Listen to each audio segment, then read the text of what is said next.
Welcome to Collected Talks of David Solomon, podcasts on Jewish history, the Bible, Jewish mysticism, philosophy, and thought. Find out more about David's upcoming classes, publications, and other recorded lectures by visiting davidsolomon.online. And now, here's the lecture. This is the third part of David's four-part series on Great Battles of Jewish History, recorded at Caulfield Schule in Melbourne in 2019. Once again, we have provided a series of online maps for you to refer to help you navigate the material that David discusses. Go to davidsolomon.online/podcasts and click on the link to episode 68. So welcome back tonight. I said that we would be moving through different epochs. In the first talk, so the easiest way to show this is by showing the land of Israel, and in the first talk we spoke about three biblical battles that took place in the Jezreel Valley. If you recall, we looked at the Battle of Tabor, we looked at the Battle of Gilboa, and we looked at one that was in between, the Battle of Moreh, Gideon. We looked at some battles, but all in the one area. Last week, we looked at some battles in some slightly different areas, although mostly concentrated really on looking at one fundamental geographical area, and that, of course, is the Shephelah, the lower foothills of the Judean mountains, in which we looked at four battles. One of the battles was not there. One of the battles was up here, the Battle of Ma'aleh Levonah, Judah Maccabee's first proper guerrilla assault on a Seleucid phalanx. We looked at three important battles that then subsequently led for the Maccabees. We looked at them in some detail. We looked at the Battle of Bethkaran, which was a wipeout. We looked at the Battle of Emmaus, which was a wipeout. And we looked at the final of the first early battles of the Maccabees, the Battle of Bet-Sur, on the way up to Jerusalem, which was enough of a defeat for Lysias and that combined with the fact that Antiochus was dead or dying was enough to remove the Seleucid army, and Judah could go to Jerusalem, clean the temple, and celebrate Hanukkah for the first time. That's what we did, and in the course of that we looked very carefully, because I always look very carefully at geography, and we spent a long time in the first talk on the geography of the north of Israel, and last time a little less time, but still was very important to highlight the foundational importance of understanding topography for battles and history. And we looked at the Shephelah and the different passes in the Shephelah that the Greeks constantly tried to get to Jerusalem and were constantly being rebuffed by Judah Maccabee's forces. Those who were here last week, I'm assuming you would remember that. And we highlighted once again, just as we did in the first talk, and listen, every single word I'm saying is important. Just as in the first talk, we highlighted the importance of mobility in the first talk. In the second talk, that became even more important. Judah Maccabee used mobility as his kind of, almost like his main tactical weapon. The ability to disappear, the ability to come out, the ability to ambush, the ability to run, the ability to be free to move, we found is crucial. Now, tonight's talk is a difficult one. Next week is difficult for other reasons, but tonight's talk is difficult because we're going to be looking at very different types of battles. In fact, we're going to be looking at the opposite type of battle. We're going to be looking very deeply at the concept of siege. And how do you win a siege? How do you lose one? And how do you win one? Now, in order to understand that, just wipe this for a second. Don't worry, we'll put the map of Israel back there in a moment. But I need to show you and highlight something that we all need to realize. Sometimes when I talk about this period in Jewish history, I sometimes get a little worried that I'm talking to you things that are completely obvious and that you all know. If that's the case, we can always go a little deeper, but it's also worth revising the things that we do know to refresh our memory and perspectives on them. History is all about changing our understanding of the past in a way that we can learn from as applied to the present. And a lot of people have said there is a lot of stuff we can learn from this period. I'm going to talk, and as promised, I'm going to talk about the Romans and our encounter with the Romans. Well, we had many different types of encounters, but our military encounters with the Roman Empire. And many of you will know by now that that didn't go so well. But when we talk about the Romans, we have a huge array of possible battles I could look at. And the amount of time I have with us together tonight, I have to focus, just as I did with the Maccabees last week. I can't look at all of their battles, so we looked at the first 4 leading up to Hanukkah. Tonight, I'm going to zoom in on a very specific period, which I think is kind of pretty much the most pivotal period of the Judeo-Roman wars. And that is, I had to think, am I going to do, I'm not doing Masada. I think Masada's well enough known. I'll make reference to it, and I think that what we talk about tonight might help us understand Masada a little more, but I'm not going to talk directly about Masada, nor am I going to talk about Beitar. I have to focus, because Beitar is a whole, first of all, it's its own kind of thing, and we don't know a lot of details about it. It's difficult to talk. We know the outcome, but it's difficult to talk about it in detail. I'm going to focus on some battles that we know a lot about. And we're going to look at them really carefully and try and understand what happened. And before we do that, we need to understand the following. This is now the premise without which it's difficult to really understand this. I'm going to talk about primarily the major sieges fought in Vespasian invasion of Judea. Now, when I say that, put your hand up if you would give yourself a 5 out of 10 on that subject. Come on, yes, Yossi for sure. Yeah, probably. Anyone who's been to my talks on the Roman period and the destruction of the temple will at least score a 4 or 5. But we'll go over the basics, and the basics are this. I take you back, ladies and gentlemen, to the mid-60s of the 1st century. We're now in what year? 2019? Yeah? So, the mid-60s of the 1st century, so nearly 2,000 years ago. And as you famously know, that's the Mediterranean. Okay, so Spain's going to come down like that.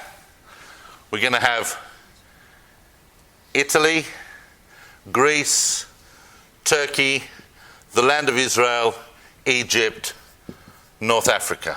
Okay? Here is going to be France. Here's going to be Germany. Approx. Here's going to be Britain. Okay?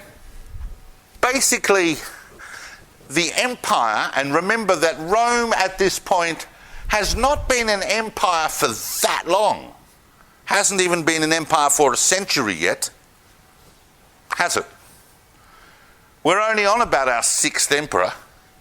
The first emperor, of course, was Augustus, Octavian Augustus, followed by followed by Tiberius, followed by Gaius Caligula, followed by Nero. Claudius, and now we're on Nero. So we're on like the 5th emperor. Nero was the emperor. But during the course of that time, here is what the Roman Empire has become. Look carefully. This has been evolving over the course of the last century or so, but the real key to what I'm going to show you now is where the Roman Empire is at this point. That's the Roman Empire. Yeah? It's all Rome. It is, in fact, what they called Pax Romana. It surrounds the entire Mediterranean, and that's it. Rome would like to think about maybe moving there a bit, there, but that's basically what Rome considers itself under its territory and control, and it is all calm. Except for one little spot. And imagine if you're the Roman Emperor and you realize that you have total mishmat, total discipline and control over your entire empire, except for that. That's the first thing we need to understand. Now, this is not a talk on the reasons behind why the Jews revolted. That is a whole subject in itself that I'm sure many of you have studied or are aware of or have opinions on. I'm interested in the battles because that's what this course is about, and also because I think that's where we really need to come to terms with certain things that might be relevant for us today. But as you would be aware, the Jews in the year 66 revolted. One of the things that really set that off, apart from a series of awful procurators appointed by Rome to rule over the Jewish client, the client territory of, not even a client, it was the province of Judea. These corrupt governors or procurators were basically taxing the people for their own benefits, corrupt, nasty, mean, capricious, merciless people.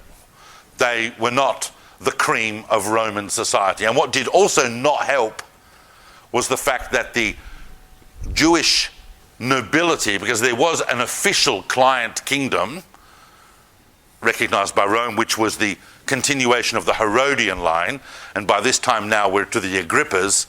These client kings who were Jewish did not really have the respect of the population. In fact, this population in Judea by this time, and you all know this is very famous, had become deeply fractured. We're not talking about, orthodox, progressive, Labour voters, Liberal voters. We're talking about serious, violent conflict at times, but internecine conflict within the population of Judea about politics, what to do about the Romans, about religion, about a great many things.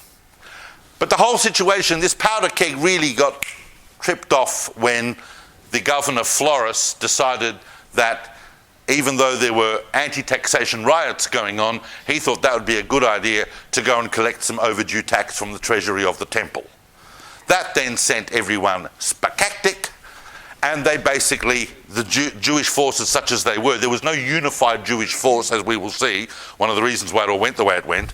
There was no unified Jewish force. It wasn't like the Maccabees, all different factions. But a number of these factions got together and they basically massacred the Roman soldiers that were stationed in Judea, in Jerusalem.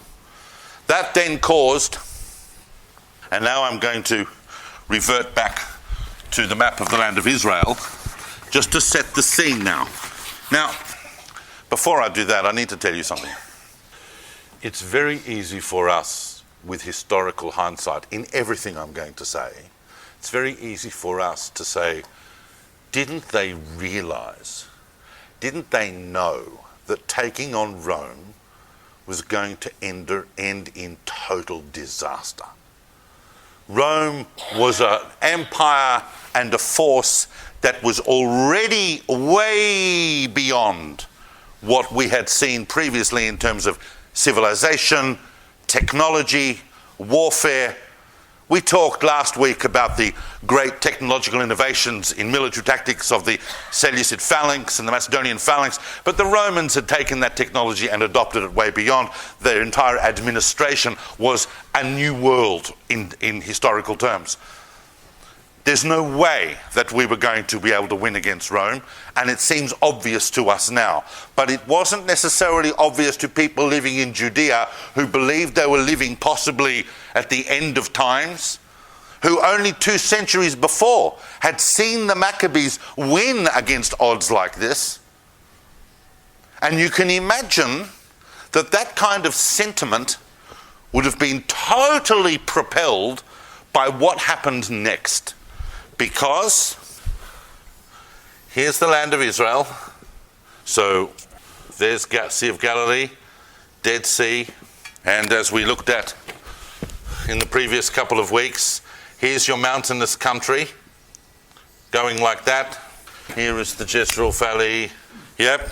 And we looked last week at the Shvelah, at the different entrances, and what was one of the most decisive early Maccabean battles was, in fact, as we talked at length last week, the Battle of Bethkaran, where they got caught in the pass on the general highway, the one most used, going up via, the valley of Ayalon, and then you go up to Bethkaran, Pas Modi'in, into Jerusalem from the north.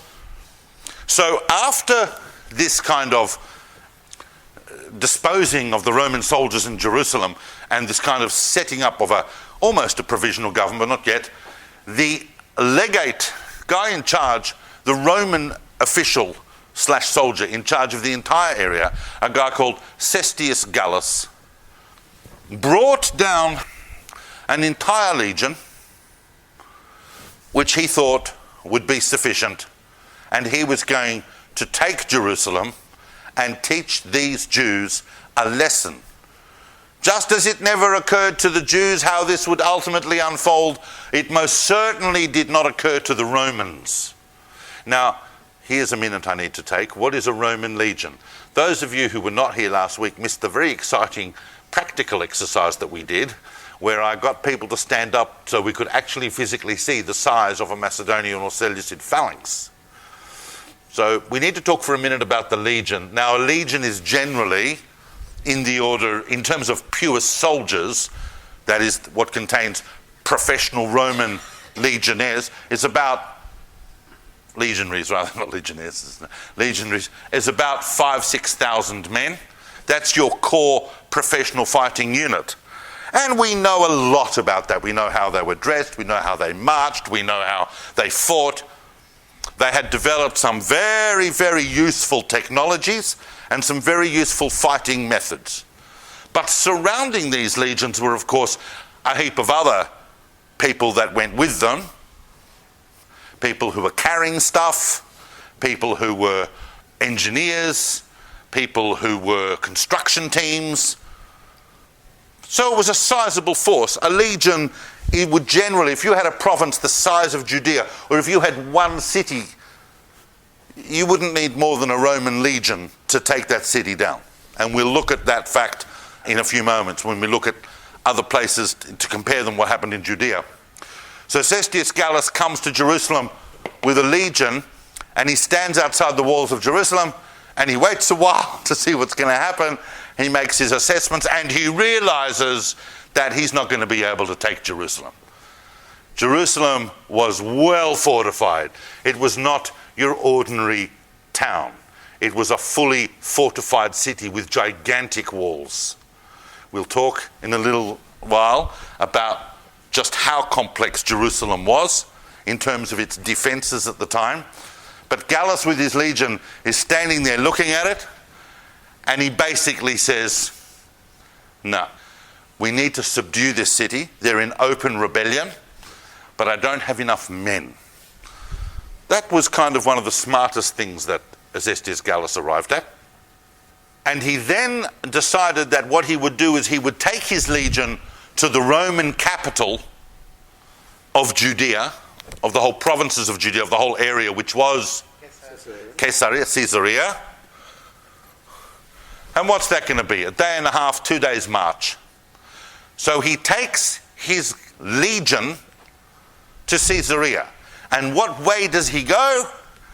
The shortest route out of Jerusalem down to the coastal plain to Caesarea is going to be what? The Ayalon and the pass of Bethkaran. And what happens to Cestius Gallus's legion, which was the famous 12th Legion Fulminata? What happened to them was astonishing.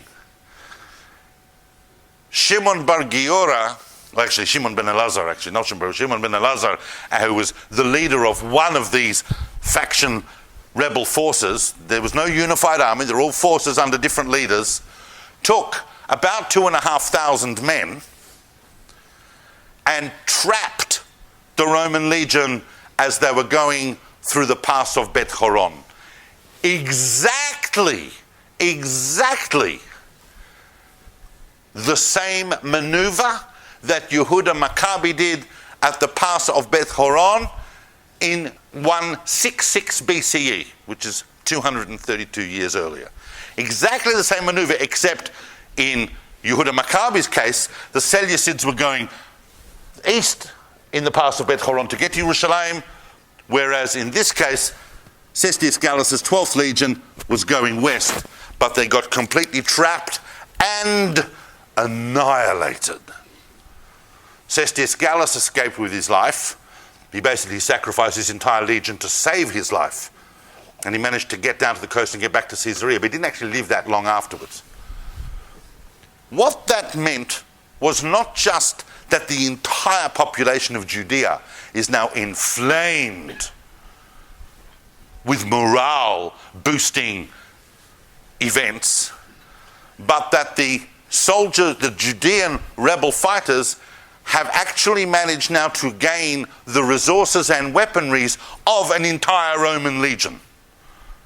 And that includes a heap of machinery, as well as swords, shields, armor, whatever. We're talking, they wiped out a legion. That legion, by the way, even lost its aquila. Do you know what that means? The aquila was the great big eagle, metal eagle that they would carry as their standard. It was considered the greatest loss of any Roman or Roman military entity to lose their aquila. And this famous legion, the 12th Fulminata, lost it. There's only a few instances recorded in Roman military history where the aquila was lost, and this battle of Bethkaran in 66 is one of them. You're listening to Collected Talks of David Solomon. If you enjoy these lectures, you can help us cover the cost of hosting, editing, and producing these podcasts for as little as $3 a month. Visit davidsolomon.online to learn more.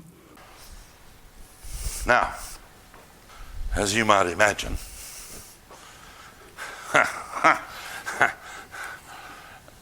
that didn't go down well in Rome. So the emperor is Nero. The emperor is Nero. Nero's got to quell Judea. This now, Judeans have now declared themselves independent. They've set up their own provisional government. They have declared to themselves and to the world, we are not under the dominion of Rome. We are free. We're in open rebellion against Rome. We have our own government, thank you very much.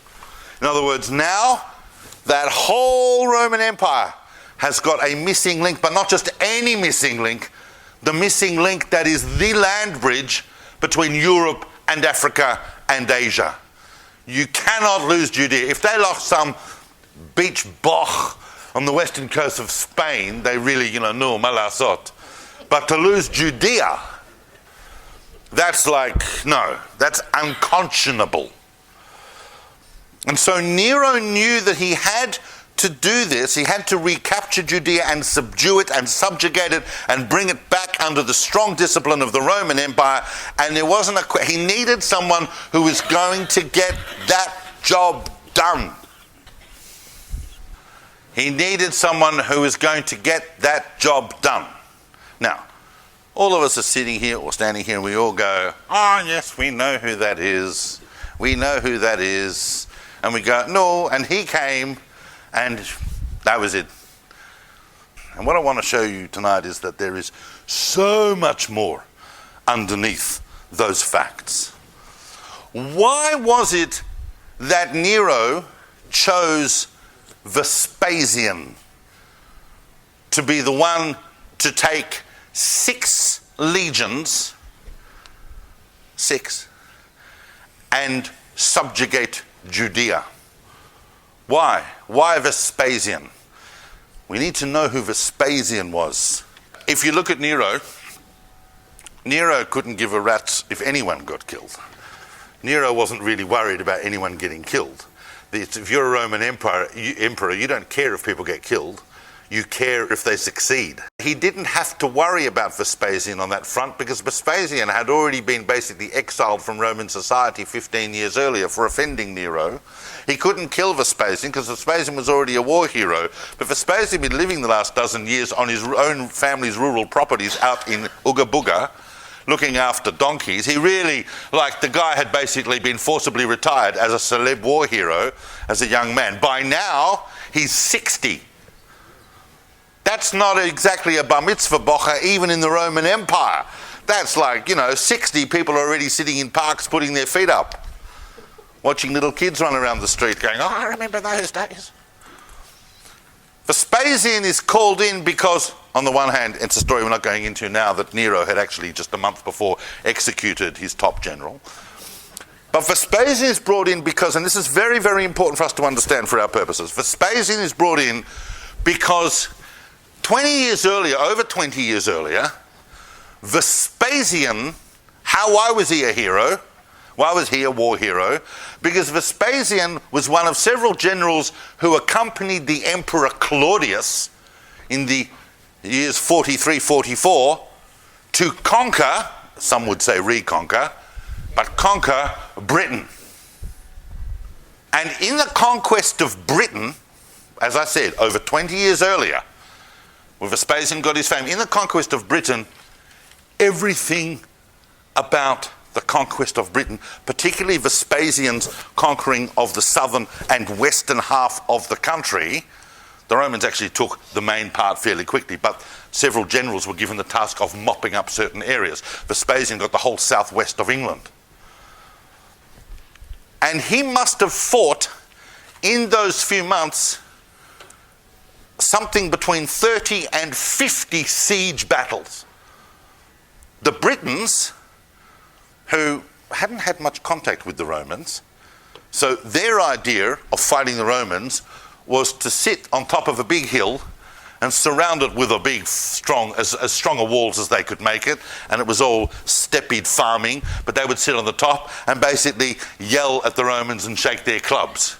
And Vespasian would come along with some modern artillery equipment and catapults and go, and most of these sieges never lasted more than a day or two. As soon as you breached the walls, the Roman legion would rush in, and these guys, these Celts on top of a hill against a Roman legion, were going to have no chance. I don't think that any siege that Vespasian undertook in Britain took more than 2 or 3 days tops. Probably most of them were done in the course of an afternoon. So Vespasian is the world authority on sieges. And he is completely familiar, he's also a Roman general, but Vespasian's approach, and I'm one of the first, if not the first, to make this connection. I think it's a very, very strong connection. When you look at Vespasian's total war approach, you realize that we have seen that again. And we saw it in World War I with Sir John Monash. And those of you who heard me talk about Monash know that I can get very excited about Monash. But what is the one thing we learn from Vespasian and from Monash in the realm of total war is that engineers win wars. Engineers win wars. You give the task to your engineers and they tell you how it's going to be done, how you can do it, and you do it. Any great project in the physical world, give it to engineers. John F. Kennedy didn't get America to the moon in the 60s, engineers did. I'm not an engineer, it's not like I have commission with the Engineering Society. I'm just saying, that is how you, if you're totally serious about achieving an objective, you sit down and you methodically work out how is this going to be done. Now, that said, Vespasian arrives after this massacre at Bethkaran, and the whole area is inflamed. And Vespasian arrives. Now, before Vespasian arrives, and this is one last minute of prelude before we start looking at his first battles, because I now have to start the battle, so we'll run out of time. The military council of the provisional government of Judea, centered in Jerusalem, has to make preparations. They know it's coming. You don't massacre a legion and think that Nero's going to just have another cup of tea. They know that it's coming. But they have a bit of time. I mean, it's not till 67 that Vespasian arrives, so they have nearly a year to make preparations. And those preparations are going to be extremely important. Now, they divided the land of Judea into various commands.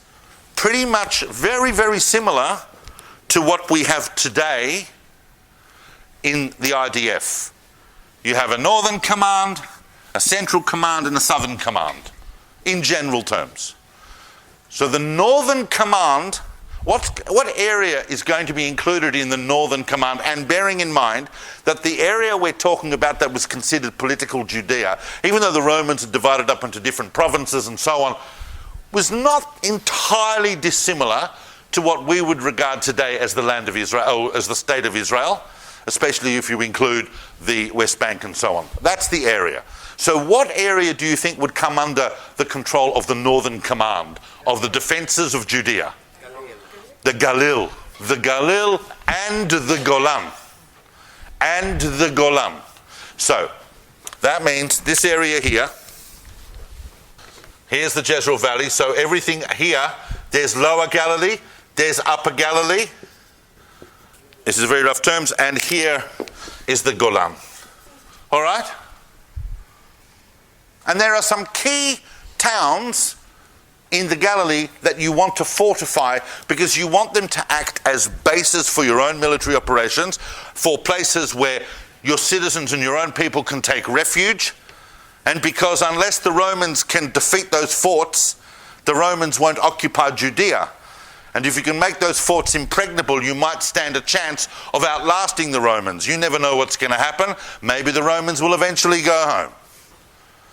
You can't keep 6 divisions in Judea forever. Let alone if God is on our side and we have miraculous winds, matov, that'll be good as well. But it won't hurt to fortify a few places. Who did they place in charge of the entire northern command and its defence fortifications is, of course, one of the most famous individuals from history. That, of course, is the dude who's going to go on and take on the famous brand name later on of Josephus Flavius. Yosef ben Matityahu, HaKohen. He was a Kohen. He was part of the kind of cosmopolitan elite. He wasn't that old. He was a young man, but he found himself in all the right positions at the right times. And they thought he was pretty smart and pretty capable. And they placed him in the Northern Command. So what Josephus does while they're waiting for the Romans is he fortifies about 18 or 19 different places throughout the Galil and the Golan.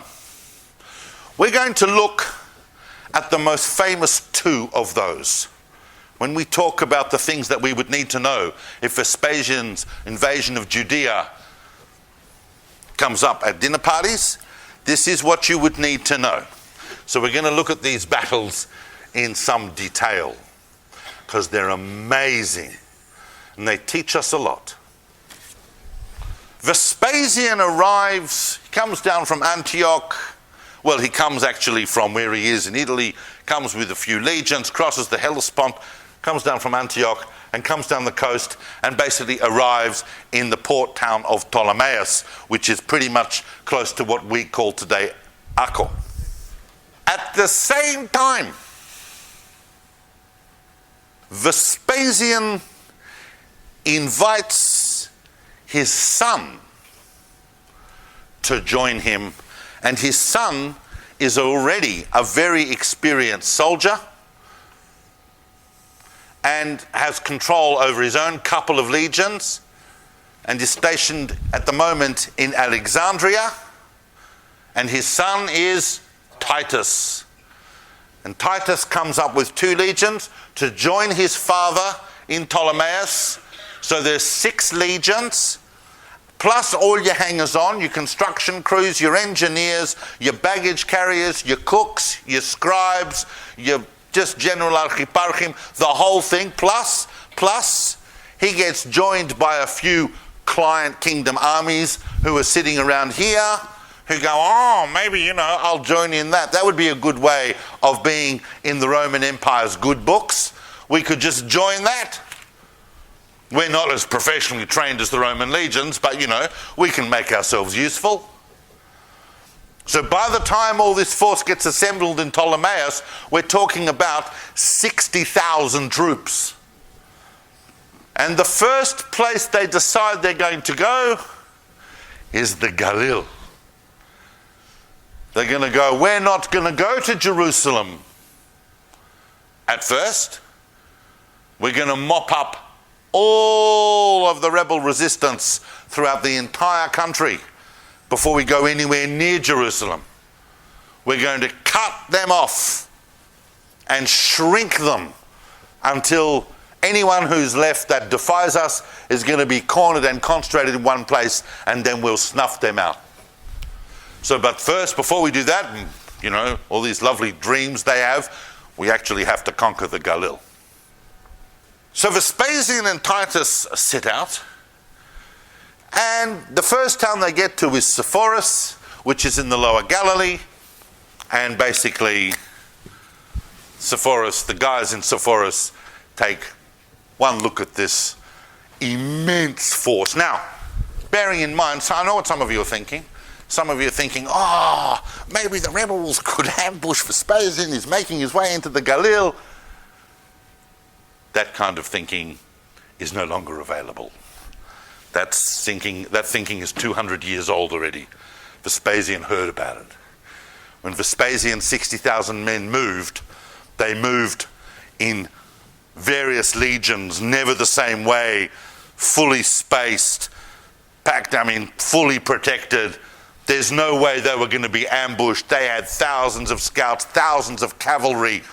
And as I said, the legions marched in different directions to get to the one place. So the men of Sepphoris see this thing coming at them in the Galil, which is hills, and they almost immediately surrender. Vespasian thinks that was a good day, and they move on to the next place. Now the next place was a very, very different story, and it's the first battle I want to look at in some detail right now. And that is, anyone know what I'm talking about? Not yet. What was the first real battle that Vespasian fought in Judea? When I say it, some of you are going to go, oh yes.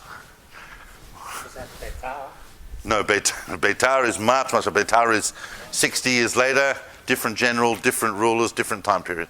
This is Vespasian's invasion. His first is the town of Yodfat, or Jotapata.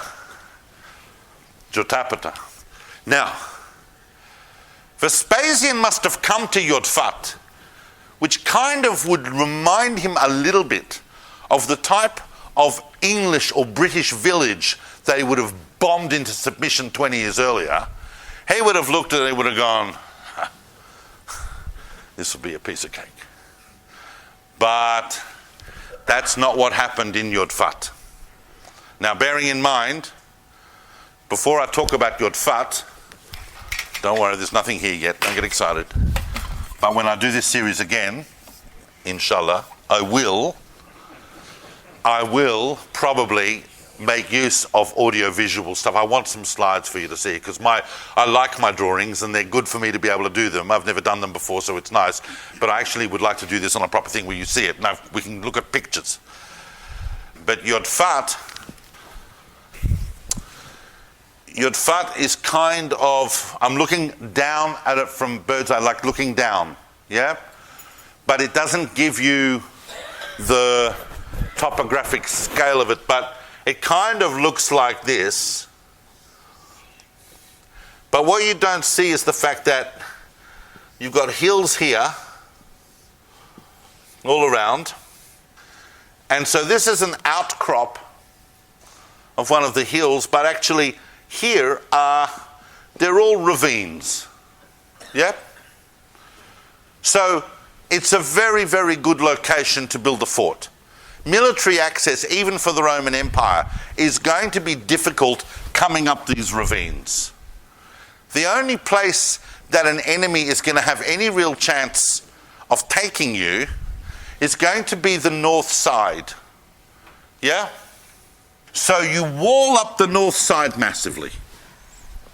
That's basically what the strategy is. Yeah? Now, I've got to tell you that we have incredible detail about the Battle of Yodfat. And not all of the detail, the incredible detail that we have, comes from Josephus, the guy who actually built those fortifications and took part in that battle on the side of the defenders. and survived it. We not only have his incredibly detailed account, but archaeologists, especially in the late 90s, archaeologists really went to town on Yodfat, Israeli archaeologists, especially guys like Mordechai Aviam, who became world famous for his work on Yodfat.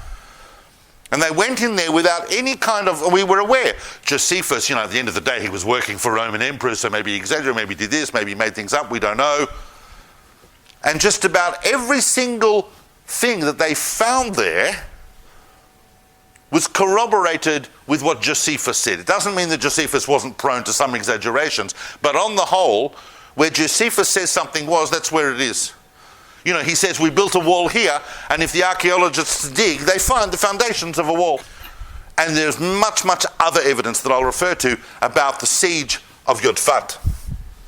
But Josephus was in Yodfat when they arrived. Now, the first Romans to arrive in Yodfat was a cavalry force of about 1,000 that Vespasian said to send on up ahead and take positions surrounding.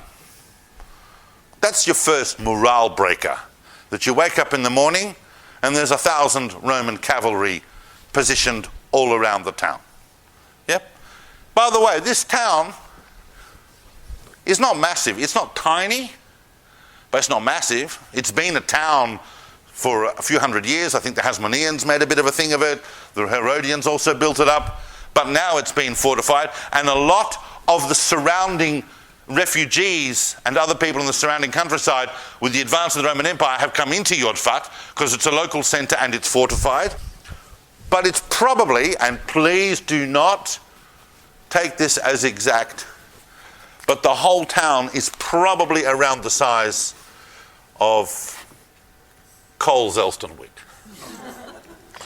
Now, which for some of you might be big. Certainly bigger than Coles Balaclava. We're going to look at Coles Balaclava in a moment, the Battle of Coles Balaclava. Now, the important thing to understand about Yodfat and why it's important is that Yodfat, the siege on Yodfat, lasted for 47 days against 6 Roman legions led by the greatest soldier in the Roman Empire against fortifications. 47 days. Now, they built this wall. When the Romans were coming, Josephus had been responsible, and the people of Yodfat and the other guerrilla forces had been responsible for building a very strong wall. And when Vespasian started trying to hammer that wall, first of all, his initial efforts just seemed futile. They didn't seem to be making any dents in the wall. Now, when I say hammering the wall, obviously they used what some of you will be aware of, these great big battering rams. Yep. Now, a battering ram is an immense log. Immense. And it's hung on basically a swing. At the end of the log is a huge metal head that was often shaped as a ram. That's why it's called the ram's head. They would put that at the end of the big log, this massive chunk of metal, of iron, and teams of men would bring it up and then send it forward on its swing, and it would smash into the stone and weaken it, and then they would have other soldiers who would come up with slightly smaller equipment and try and take advantage of the instability in the wall caused by the hammering, and then they would start again. Now, while Vespasian soon very quickly realized, because this was his first real engagement in Judea, was that the Judeans were not Celts who stood on the top in their kilts waving their clubs and shouting curses in Celtic. The Judeans didn't stand by and watch the Romans trying to bash the wall down. They, of course, stood on the wall and fired stuff at the Romans. They fired bolts and stones and slingshots and what have you. At one point also they were clever. They tried to soften the blows of the wall by dangling these huge sacks filled with chaff that they would simply place wherever the ram was hitting, so it would soften the blow of the ram. Vespasian had to think his way around that by getting teams of guys to run in with these hooks that would grab these bags and rip them apart so that they would collapse. So Vespasian's first attempts to break down the wall of Yodfat failed. In fact, on one of those occasions, Vespasian himself was shot in the foot by a dart from a bow from the wall. That sent the Roman legions into a frenzy. They spent the whole of their night banging away at the wall because they were so upset their general Vespasian had been hit by a Judean arrow. Now, one of the things that was being undergone by both of these sides, and we just need to spend a minute on this because it's perhaps the most important factor about a siege, is provisions. The town of Yodfat is now sealed off. And nothing gets in or out, and the wall's being hammered. So there's two things. One is food, and the other is water. Now, interestingly enough, water at the initial stages was not such a problem for the people in Yodfat. Because Yodfat, like many towns in Israel, many ancient towns, didn't have its own spring or water source, but was built very, very carefully with aqueducts and cisterns that could collect rainwater. And there's no shortage of rain in the Galil, 600 millimeters a year. You can get plenty of rain, and if you use the technology correctly, you can collect it and build these quite significant cisterns. We saw it on Masada, we see it in other places. So Yodfat was okay for water at the initial stages. The problem was, and this was not anticipated, is that it had been a very, very dry season. And we're now we're in spring, and there aren't really the rains that are supposed to come. Once again, an act of God, if you like. But people, Josephus, inside the city, and his executive command team realized they have to ration out the water. Now, I don't know if you've ever been to a simcha. The Jews don't like being rationed when it comes to anything. Not water, not gefilte fish, nothing. So that was kind of a bit of a morale break. They would have been fine. They would have drunk just the amount of water they had. But once you tell people you got to, Josephus writes this, once you tell Jews you're rationing something, they go all funny. So the morale started to get broken. Meanwhile, it was no picnic for the Romans either. Every day they'd have to get up and try and smash the walls down. And at the same time they're trying to smash the walls down, they're also trying to build ramps. Now, just let me spend a second on the ramp. There's your wall. Yeah? So a ramp, I know that this is very obvious for some of you, but I just want to explain it. A ramp is basically a mound of dirt that's going to come up like this so that you can get height, and you might even be able to put structures that will allow your soldiers to get over the wall. Yep. In some cases, if it was the right kind of environment, you could even build your ramp up to the top of the wall. Yeah? But also it allowed you to get your ramming machines up the ramp so you could have even more access to the top of the wall. It's easier to smash down from the top of the wall than it is from the bottom. And the ramp was a very, very important part of the Roman siege mechanism. But you can't build ramps. They take time and they take men, and you can't build them if guys are constantly raining down arrows and stones on you from the top. So the Romans had to build covers, big, huge hurdle covers for their ramp building. But back to the water, Josephus comes up with a plan where he tells the soldiers to dip their clothes in water, basically to soak their clothes in water, and wring them out over the top of the walls so that the water running down The Romans will see the water running down the walls and go, the place is overbrimming with water. They got plenty of water. And so that the Romans themselves will become demoralized. Our ramming's not getting anywhere. They got plenty to get on with.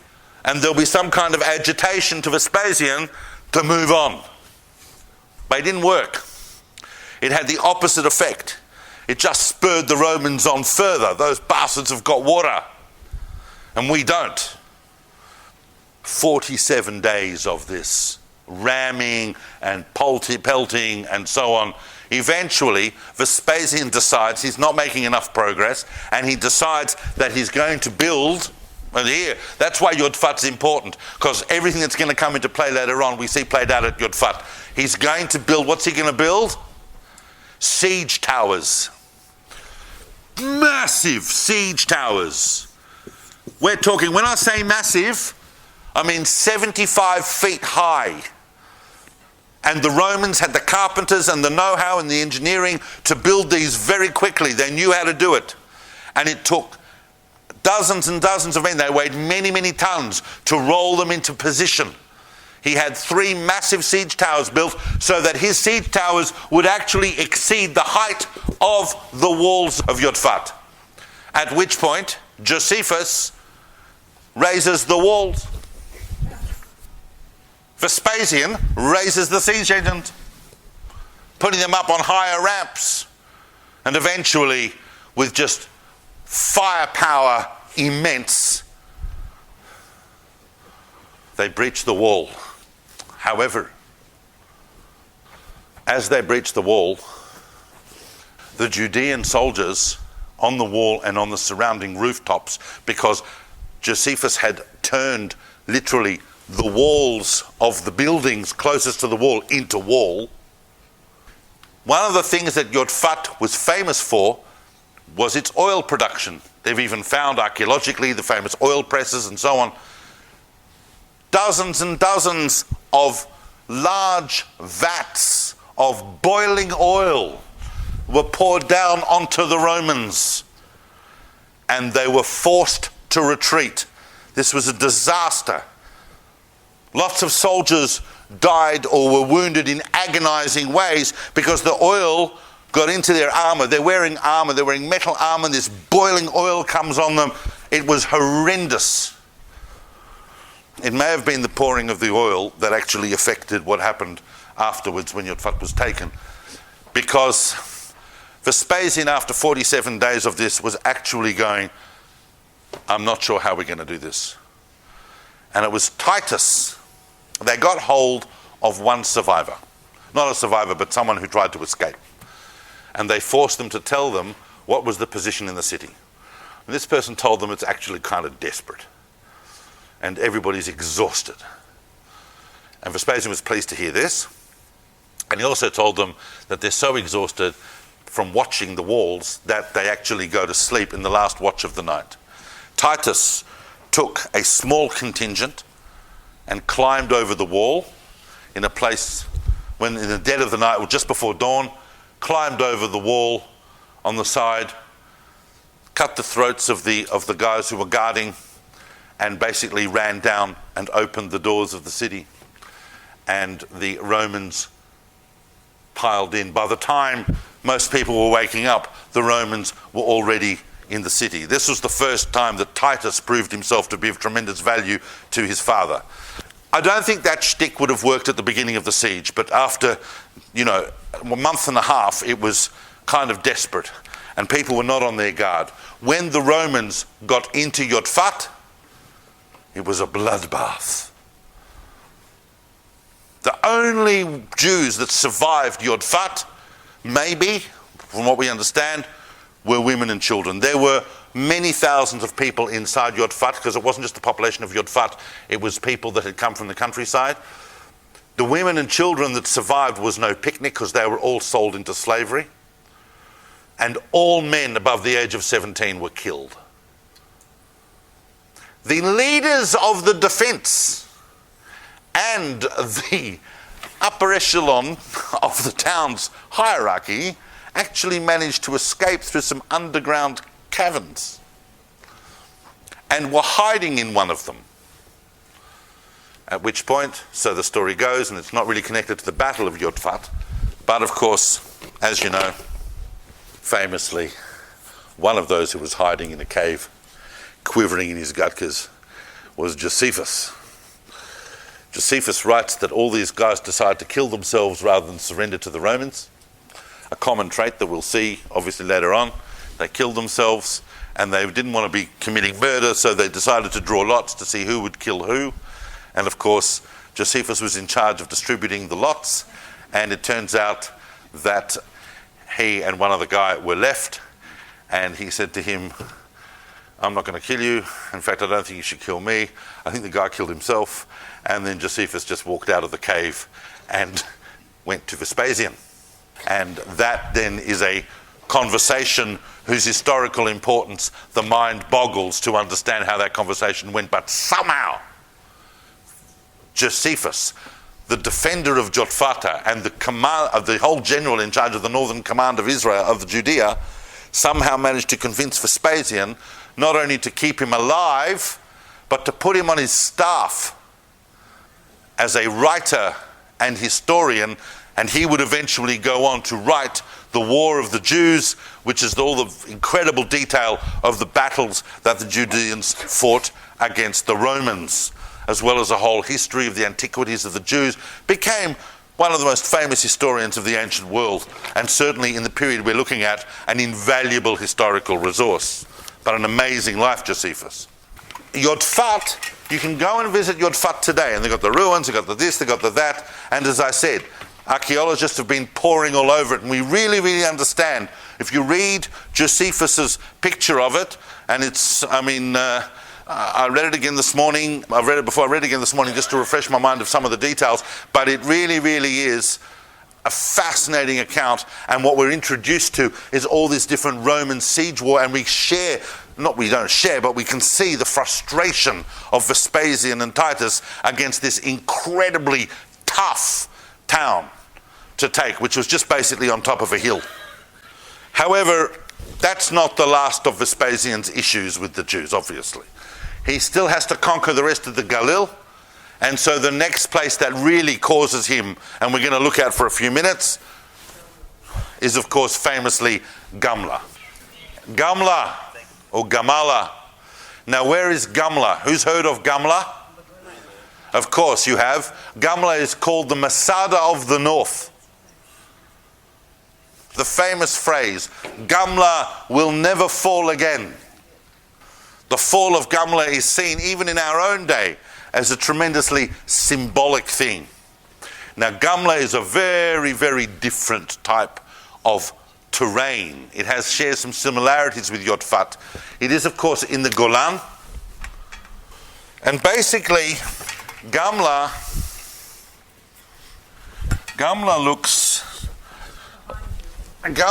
as its name suggests, looks like a camel. That's why it's called Gamla or Gamala. Now, this is very, very hard for me to draw. No, not a camel, but this terrain. When you look at pictures of it, and I hope you'll go home and have a look at some pictures of Gamala, you will see why it's difficult to draw. But basically, you're looking at a kind of a triangular ridge going up like that. There's your apex. And I haven't really drawn this well to show you, so I'm going to just redraw these lines, because what I want to show you is that this ridge is going up, and the slope here on the northern side, that's going down like that. This is extremely steep. Yep, this is the east. That's the access road, not an easy access road, and the whole of the town is kind of built on the southern slope of this triangular type of ridge. Can everybody see that, what I'm trying to show here? This is a ridge, but that's very steep. All around here are very, very steep ravines, much steeper than we saw at Yodfat.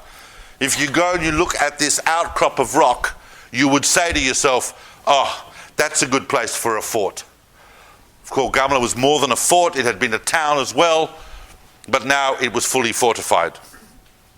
And Vespasian comes along with his legions. Now the thing is that one of the interesting things about Gamla before Vespasian arrived is it had already just endured 7 months of siege by Agrippa, the Jewish king, who wanted to prove himself loyal to the Romans. So he took his own army, such as it was, and he went and he sieged Gamla. Meanwhile, Vespasian arrives, or the rest of it, Vespasian cleaning up the Galil, cleaning up Yodfat. So obviously he says to Vespasian, I've had my 7 months, but I'm just a useless Jewish king, even though I'm loyal. Why don't you come in? And Vespasian comes with Titus, and they come to sort out Gamla. And the thing about Gamla is that the wall only needed to be on the eastern side because everything else was absolutely inaccessible. So they built this very strong wall on the eastern side, with a tower and so on. And once again, Vespasian has to bring battering rams under cover of siege towers in order, and with constant artillery battery. Now the artillery battery was these, you've seen them, these immense machines that can hurl huge stones, small stones. There are different types of machines. You've got catapults that can shoot arrows at several hundred miles an hour. That had to be going on constantly to provide cover for the men who were building the installations, whether they were siege towers or ramps or battering rams, against the wall. Eventually, and on that subject, by the way, and some of you, I'm going to say this sentence, and some of you are going to go, oh, really? But really, they have found more ammunition, meaning either stone nuclei or arrowheads at Gamla, in the excavations at Gamla, than in any other archaeological site in the Roman Empire. What he brought to bear on Gamla was nothing short of ferocious. Of course, everything that he fired at them that didn't become embedded in the walls, they could fire back, but it was relentless. Vespasian had learnt from Yodfat. He wasn't going to make the same mistakes. He wasn't going to take as long. Right from the beginning, massive artillery and catapult barrages while they built the siege engines against the wall. Eventually, they broke through. Took them a few days and they broke through. But as they broke through, the first soldiers into the breach, because you want to take advantage of a breach while it's broken, the first legion into the breach came under tremendous fire from the roofs. All of the Judean soldiers had climbed to the roofs surrounding the walls. The Romans come through, and then the other Romans are coming up and climbing onto the roofs in order to take down the defenders that are firing on the soldiers below. Everybody follow? With all that happening, what do you think happened? The roofs collapsed. The roofs collapsed onto the Roman soldiers, killed hundreds of them, and everybody had to retreat. Actually, at one point in that retreat from Gamla, Vespasian, who himself was in one of the cohorts that had entered into the city, found himself isolated. And it was a whole exercise to get Vespasian out of there. They had to send around a whole group of guys to protect Vespasian, to get him out. Vespasian nearly lost it. So he got injured at Yodfat and he nearly got killed at Gamla. That might have changed history a bit. But eventually the Romans pushed everyone back and Gamla was a massacre.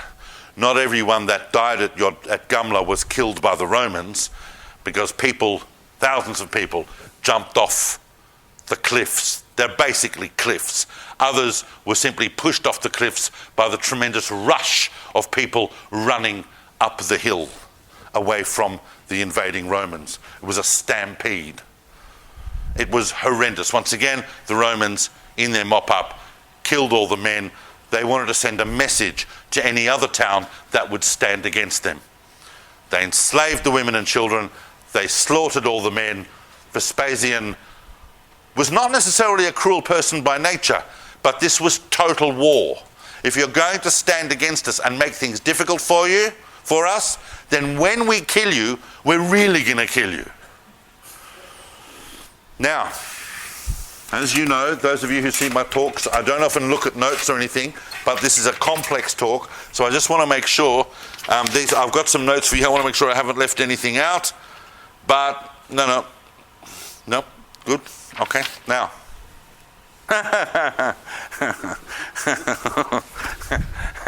Obviously I'm laughing because I've left myself 15-20 minutes to do the siege of Jerusalem, which is one of the great sieges in world history, not just in Jewish history or even Roman history, but there have been very few sieges like it. All historians will tell you that the siege of Jerusalem in 69-70 by Vespasian and Titus, and especially Titus's taking of the city, is an absolute, just mind-boggling use of attack and defensive techniques. But I want to cover it, and I want to give it a shot in the next 15 minutes to show you, because many of us think, Vespasian, Titus, they destroyed the temple, they took Jerusalem, yada, yada, yada, right? Not yada, yada, yada, therefore, Galut, Tisha B'Av, Australia, Melbourne. The destruction of the temple is not yada, yada, but you know what I mean. They think that's basically the summary of it. And it's very complex. And sometimes it's worth spending a few minutes reminding ourselves of what the Jewish people actually underwent. As you can imagine, once Vespasian had conquered the Galil, he had a couple of other sieges he had to deal with, but it was really Yodfat and Gamla that were the main ones. Once he dealt with those, he swept around the rest of the country and spent quite a long time not going anywhere near Jerusalem, deliberately mopping everything else up, which you could do with 6 legions. He knew the Sakari were holed up, the Elazar ben Yair were holed up down in Masada. I'm not worried about them so much. Bit of mopping up in Perez on the other side of the Jordan, but the rest of the country I'm going to subdue, which he does. But of course, where are all these rebel forces going? They're not unified, so they can't confront him in a full-on field army. They do not have that kind of structure. And they all, of course, converge on Jerusalem. Vespasian is cautiously avoiding Jerusalem, and in fact it's an incredible strategy because he's waiting for them all to make their way to Jerusalem, and he's going to trap them all like a bird's nest. And they really had nowhere else to go. All of the different factions. John of Giscala, Shimon bar Giora, Shimon bar Elazar, all of these different groups coming into Jerusalem, and therefore, of course, in Jerusalem itself, there was incredible infighting as they're all trying to take control of the city. They know that at some point they have to defend it, but they're all ideological differences, and they all hate each other's guts. Meanwhile, and once again, although I have left myself barely enough time to even begin to describe this adequately, it's impossible without historical context, is because in the year 69, what happens while Vespasian's basically deciding at which point he's going to bring his legions to Jerusalem? What happens? The emperor dies, Nero dies, and is overtaken. Well, this had happened, and is succeeded by Galba, who's succeeded by Otto, who's succeeded by Vitellius.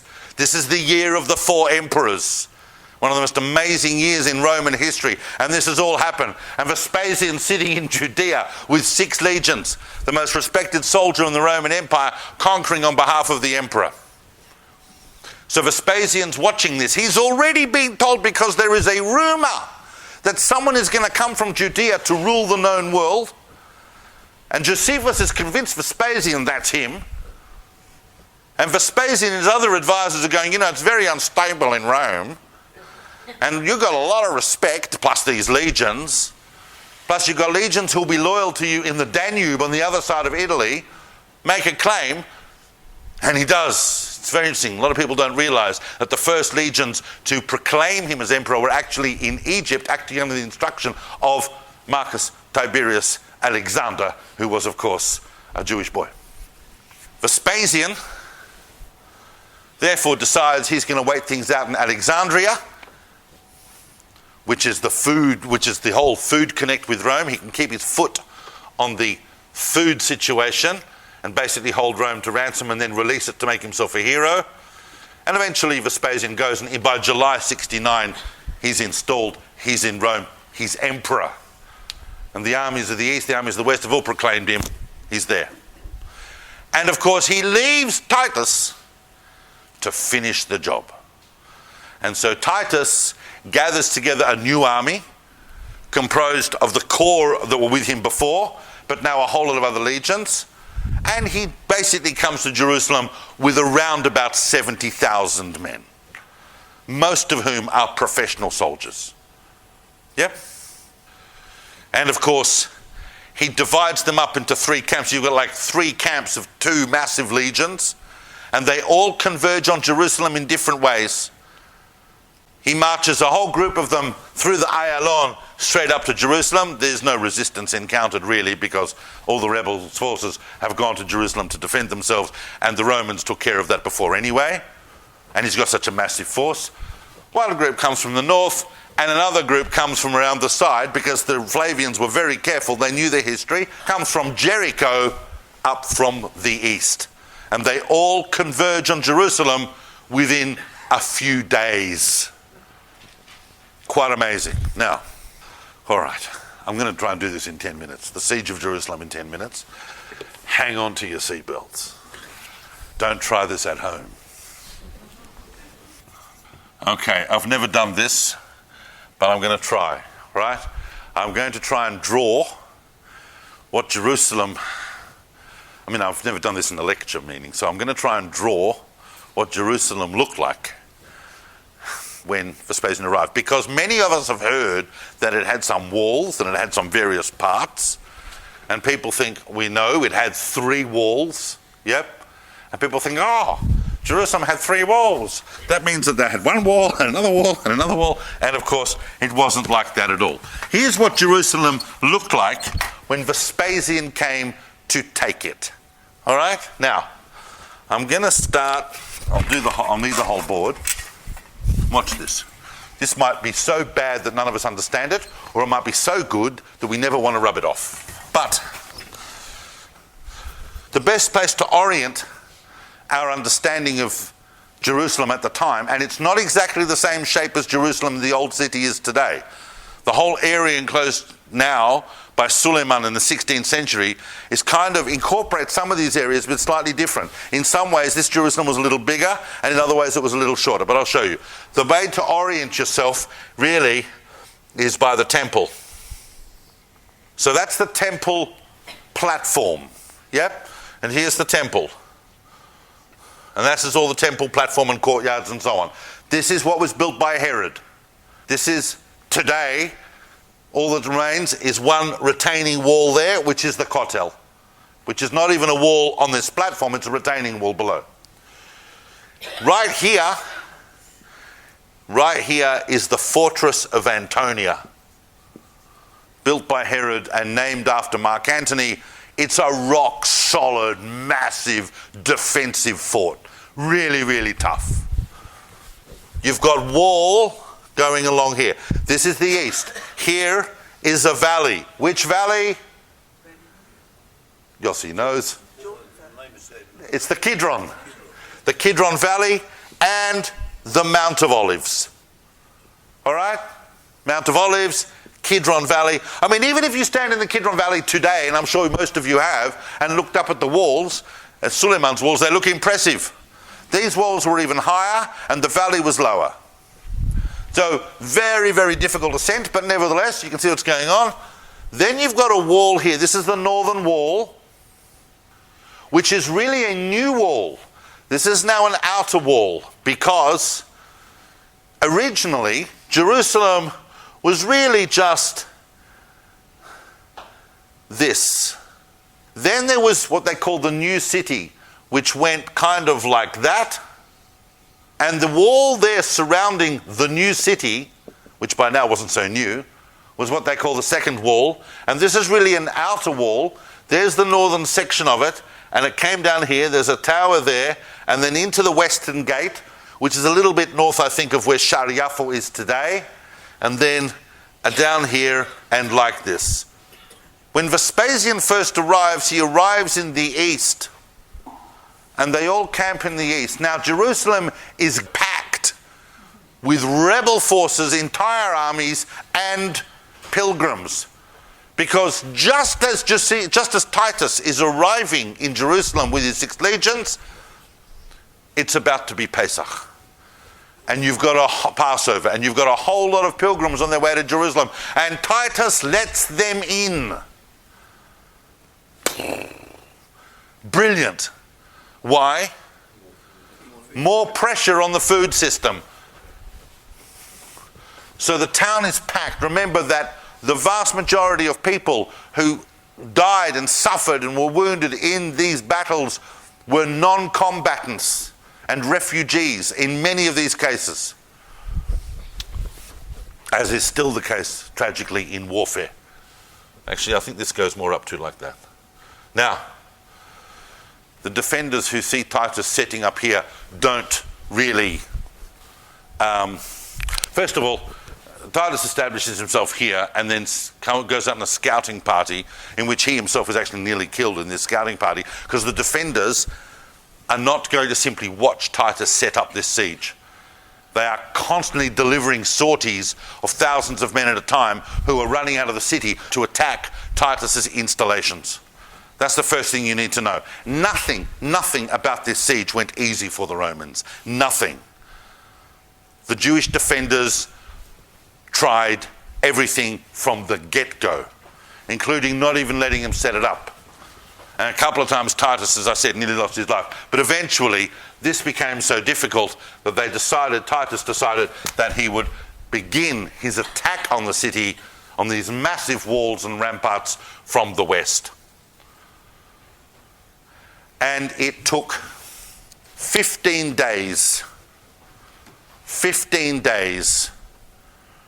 to make the first breach in the northern wall, in the northwestern wall, in the western wall, but in the north of the western wall. And they came through. And they forced the defenders back to this second line. Titus then set up camp in the outer city.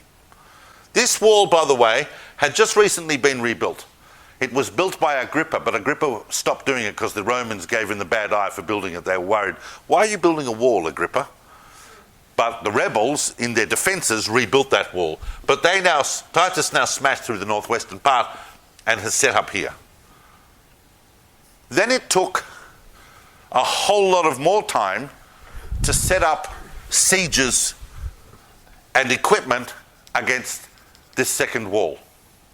When Titus eventually, after, not as long as this wall, but eventually broke through that wall, which is maybe one of the weaker walls, when his legions poured into here, they were greeted with silence. And as they moved into the new city part of Jerusalem, suddenly, from all directions, left, right, in front, behind, and even from underneath, emerged Judean defenders who attacked them, ambushed them, and attacked them. When the Roman forces attempted to go back through the breach was too narrow, and hundreds more were slaughtered as they tried to get out of this crucible that had been created by the defenders. They ambushed them and they trapped them. Everything, it was brilliant. Shimon bar Yochai was actually in charge of the defense of this wall, and the defense of John Giscala had the temple, but these tactics were amazing. Eventually, Titus had to bring entire bands of crack archers to the scene just to allow the remainder of his soldiers to get through the breach. And this is just this wall here. Then it took another 17 days of constant bombardment and constant catapulting and constant artillery barrage to set up the equipment against what they called the first wall. At the same time that Titus was doing that, he set up siege towers and ramps and battering and artillery against the walls of the fortress of Antonia, which were massive and high and like 6 meters thick and just massive. While they were doing that, the defenders dug underground, under the Antonia fortress, created, basically using pitch and bitumen and wood and straw, basically a bomb ready to go off, and then they lit it, and suddenly the whole ground exploded underneath all of the siege engines of the Romans and destroyed them. When Titus saw that and the Roman legion saw that, they became deeply demoralized. They had spent weeks on building these fortifications, and they were suddenly gone. That's when Titus said, you know what? Now we're going to get serious. Already at the very beginning of the siege, and I forgot to say this, it's important, Titus had placed a camp here and a camp here, and most of his camps here, but around Jerusalem he had created a zone, a clearance zone. So his soldiers cut down all trees and all kind of obstacles so that everything was very, very clear. But now, after this experience, Titus decided that he was going to build a wall of circumvallation, because until now it was still kind of possible, not easy, but possible for people to get in and out of the city to escape or bring supplies. But Titus decided to build a wall of circumvallation. Now, a wall of circumvallation is a wall that the Romans invented this idea, you build around a siege. I know it sounds kind of counterintuitive at first, because you're trying to crack down the walls of a town or a city or a fort. But you actually build an even bigger wall around it. What does that do? And the Romans learnt this when they fought, what's his name? When they fought Mel Gibson. What's his name? The Battle of Alesia under Julius Caesar in Gaul, when they trapped 80,000. You build a wall of circumvallation. What does that do? Protects your back, and it cuts off the population completely. So they can't escape. They can't escape. They can't get supplies, and there's no hope. There's no hope. No one's going to come for them now. And anyone caught in this zone between the wall of circumvallation and the city is crucified publicly in that zone. They ran out of wood for the crosses. Hundreds of Jews were crucified at gruesome angles to break morale. Yep. You wake up one morning and you see your Auntie Joan stuck on a crucifix looking like that. It's going to kind of break your morale. That wasn't meant to be a joke at the expense of those people, but that's basically it was horrendous. Once again, Titus, not necessarily innately a cruel person, but this is total war. Now, the incredible thing is, just to show you who the Romans were, this wall of circumvallation was 8 kilometers long. And it took the Romans 3 days to build it. How did Titus do that, by the way? Slaves. No, he used something much more brilliant. He made it a competition between the legions to see who could build their section of the wall faster. Like a sport. So they built the whole thing in 3 days, and now Titus then went to work really assaulting full on the Antonia. But what happened was, and this part of the wall here, where the second wall meets the first wall, which the Romans regarded as a weak point. This, by the way, this retreat to here, one second. So the Jews had now retreated basically to the southern part of the city. This does not look as bad for the Jews. Oh, this is not as bad for Jews as it looks. It was a tactical retreat. This was kind of the Judean defenders' plan all along. It was, in fact, their plan all along, because what they wanted to do was have a much smaller surface of exposure. And they could control that much more. Plus, these walls were huge. However, their own efforts to undermine the Roman siege equipment at Antonia, plus, guess what happens? Rain. Suddenly there's a huge rainstorm in Jerusalem in early summer, caused the entire northern wall of the Antonia to collapse. And of course Titus goes, we're not going to let that act of nature go unrewarded. So legionaries start piling in to Antonia, but in a very, very fierce battle, they are repelled. So therefore, Titus orders the knocking down of this entire wall and the destruction of the Antonia. That's why it's not standing there. Titus ordered it destroyed completely. Eventually, there was a small cohort of Romans that managed to sneak past in the middle of the night into close to the courtyard of the temple and blew a horn.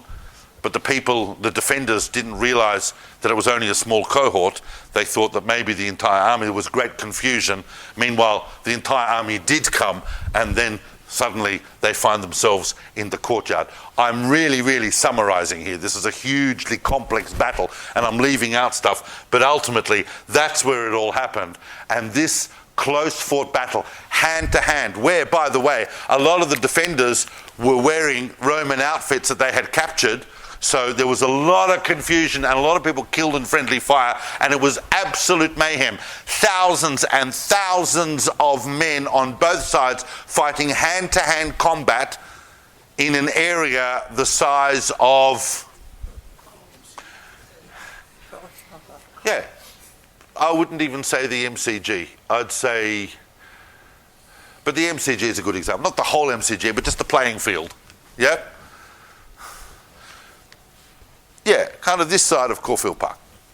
Thousands of them, but with buildings and colonnades around them, and eventually the defending line was pushed back and back and back and back and back. We know that lasted all day and into the night. That was the big stand of the defenders. And then we know from Josephus that Titus didn't necessarily want to destroy the temple. They had a big conference on Harat Sophim the night before, whether they were going to do it. Wasn't sure what they had decided. And what we understand is that in the mayhem, the temple caught fire by accident. But there are accidents and there are accidents. According to some accounts, they saw one Roman soldier give another a hoist up over one of the walls right near the Holy of Holies, and he threw a flaming log in there and it hit the curtains and the whole place went up. But however it happened, within minutes this thick black smoke starts arising from the temple, and suddenly the defenders are caught in total confusion. Their world is crashing down on them because the whole point is about the temple.